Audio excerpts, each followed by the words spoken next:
Fa temps que em dono compte que la gent jove ha canviat la seva manera de mirar les pel·lícules. No van pas tant, no van pas gaire al cinema.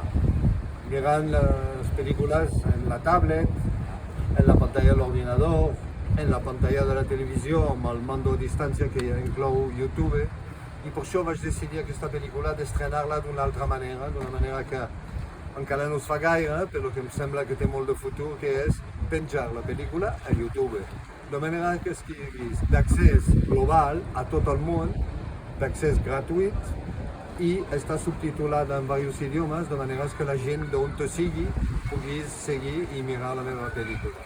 Jo crec que al cinema ens hem d'adaptar també a l'època que ens toca, i en aquest cas al món de les sales de cinema. A mi m'encanten les sales de cinema, però està molt cremat això, i des de la Covid encara més.